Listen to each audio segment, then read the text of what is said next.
Welcome to week 4 of Ethical Leadership. This week we hit the midway point of this course. Time flies. Because we are at the midpoint of the course, this is the week in which you will determine the nature of your project, your team project. The discussion leaders this week, in addition to leading you through the 2 regular discussions, will be leading you through a discussion to determine which movie you will watch and analyze for week 6. This being week 4, that's going to give you some time to watch the movie that you select, to begin to think about it, to begin to meet as a team, and work on the project that is due in week 6. In week 6, you'll be sharing your draft of your PowerPoint slides with the other students in the class, and get their feedback for how you can improve your presentation, and then you will continue to work on that, incorporating their feedback and my feedback if I feel that it's necessary.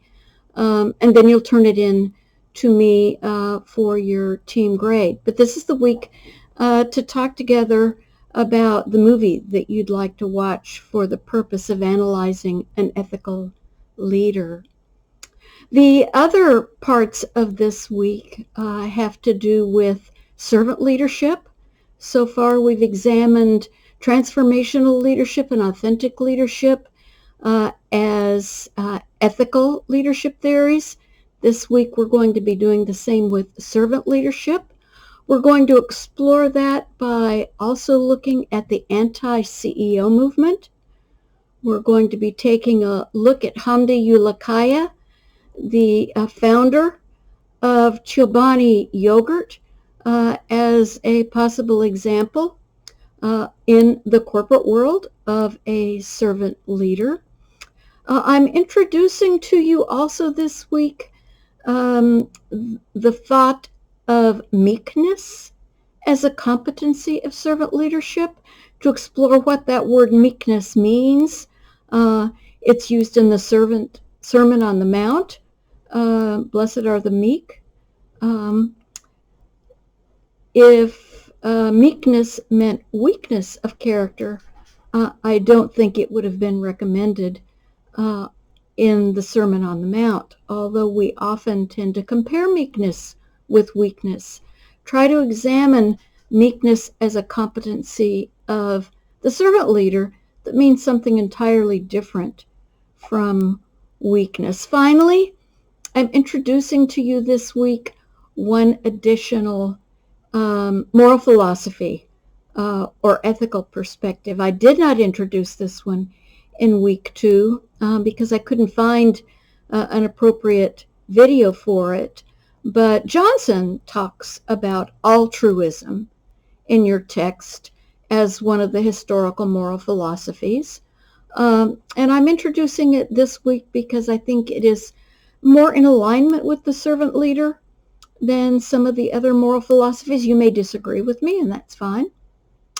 Altruism is a teleological theory, meaning it's focused on outcomes. It's focused on consequences, similar to utilitarianism. In utilitarianism, there is a cost. Some will be sacrificed in order for the larger number to experience the benefits or the greater good. With altruism, you're sacrificing yourself, or the leader is sacrificing themselves or their possible benefits or their wealth to serve the benefit of others.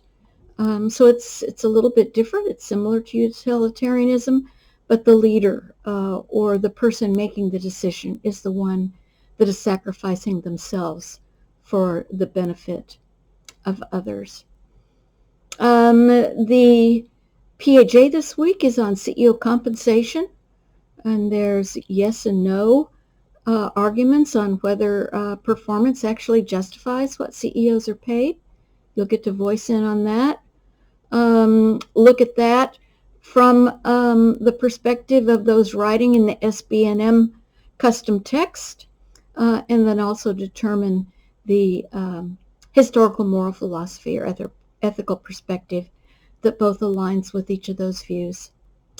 I think that's all I have to say this week before you dig in. As always, please don't hesitate to contact me if you have questions or comments that need to be made as you're moving through the week. I hope you have a good one.